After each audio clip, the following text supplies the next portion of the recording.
海內外的新貴們到底在喜歡它什麼？小紅不開車，今天當新貴，換新極氪009來了。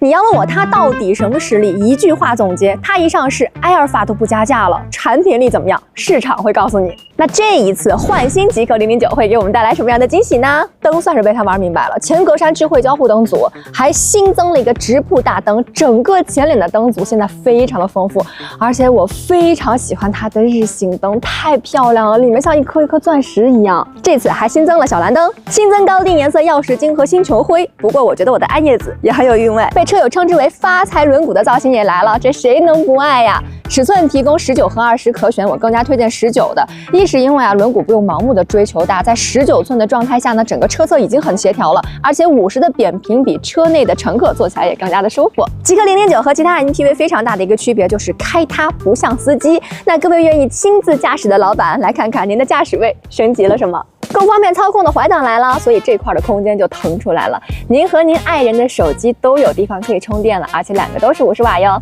車內還新增了磁吸接口，您想好吸什麼了嗎？新造型的飾板還多了256色氛圍燈，3排座椅都是頭層牛皮，頭頂上也是摸起來非常高級的麂皮，16寸3.5K 中控屏，畫質更清晰。它一直致力於讓車內的每一個乘客更加舒服一點。那舒服的呈現方式有很多，在車內我非常喜歡的也是我會有民族自信的，就是車內有很多的中文，比如說開關車門的按鍵、車窗啊、遮陽簾的按鍵都是中文的。當然，你也可以選擇語音來操控。這次非常大的升級就是座椅的玩法更多了，座椅開始旋轉，請注意周圍環境，舒適上下車。這就變成了移動掼蛋車，你也不用擔心說和對面的小夥伴坐起來會比較尷尬，它的縱向空間已經做了升級了。來，各位請上車，是不是還行？我頭一次見一台車上居然給第3排配了這麼隆重的跳鍵按鍵，而且3排的功能也很多。最主要的是它坐起來好舒服啊，你完全不會想象到說這居然是一台 MPV 的第3排，它顛覆了我對第3排的認識。嗨，伊娃，你說。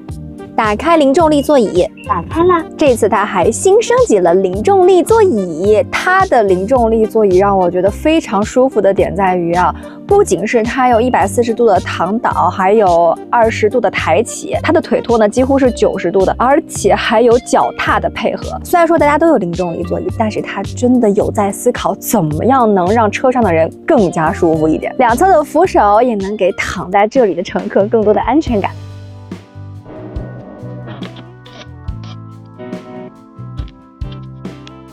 把這台換新極氪009開起來啦！這套千里浩瀚 H7，我終於要來感受一下它的厲害了。在地庫裡就可以開啟輔助駕駛，整個泊出的過程呢還挺絲滑的。按下輔助駕駛按鍵，我們準備出發。現在人我們已經可以在中控屏裡看到了。這麼大的一台車一把就過來了，哇，它好聰明啊！它在右拐的時候會向左先微微打一把方向。可以，完成的不錯。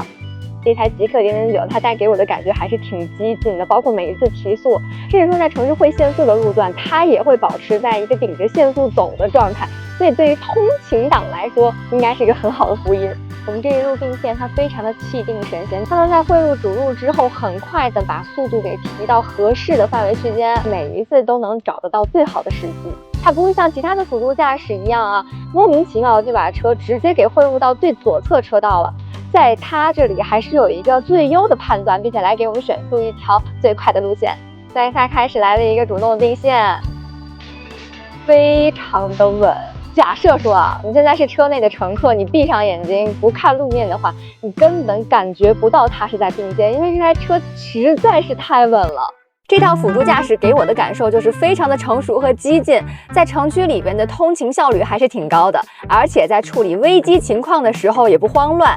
這這些處理讓我覺得它特別的用心。整套系統呢有31个感知元件，標配激光雷達，外加英偉達索爾 U 的芯片，極氪在用料這個層面一直沒有掉過隊。其實，在輔助駕駛的時候啊，也更加能夠感受出來這台車的底盤調教功力，因為它會在沒有人干預的情況下做出動作。但是啊，不管是並線還是紅綠燈起步，它的車身都很穩定。要我說啊，以後談輔助駕駛就得先談底盤，底盤好，輔助駕駛才會更像老司機。這套底盤給我非常大的感受就是車身很穩，開起來並沒有忽忽悠悠的大船感。你看我隨便做一個並線的動作，它其實整個車身的側傾和俯仰控制的都非常好，而且就算我高速過一個匝道，有一個大曲率彎道的連續拐彎，這台車也非常穩定。那話說回來，為什麼新貴們都愛買這個車呢？因為它既豪華又舒適，還有性能。煥星極氪009功率能夠達到680千瓦，100公里加速3.9秒。要知道這可是一台 MPV 啊，直接把加速來到了3秒級。年輕的老板們坐在這台車上也能夠腎上腺素攀升。不過咱們平常如果帶着一家老小的話，肯定不會開這麼快的。所以說啊，這台車的舒適性會更加重要一些。煥星極氪009使用了閉式雙腔空懸，而且還帶有雙閥 CCD 可變懸架。這個懸架已經是除了像勞斯萊斯、庫里南這樣的3腔空懸之外的置頂的配置了。因為閉式空懸它確實會有很多的好處，一個是反應快，還有一點就是它不會受到熱衰減，也不會因為海拔而影響性能。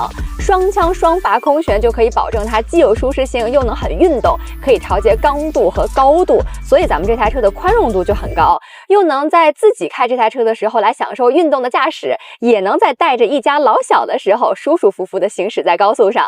我今天開着這台煥星極氪009跑了200多公里，它帶給我最大的感受就是嘆服。其實它的口碑在海內外已經是非常不錯了，居然還在想着怎麼進步，而且它的變化真的還不小。因為新車不僅動力更強了，也更聰明了，而且也走得更遠了。四驅版車型在115度電池和900伏平台的加持下，能夠實現720公里的 CLTC 續航，充電速度也達到了現在比較主流的6C快充。現在我覺得啊，大家更擔心的不是電池，而是沒有那麼多能滿足電池需求的充電樁了。所以充電樁留給你進步的時間可不多了。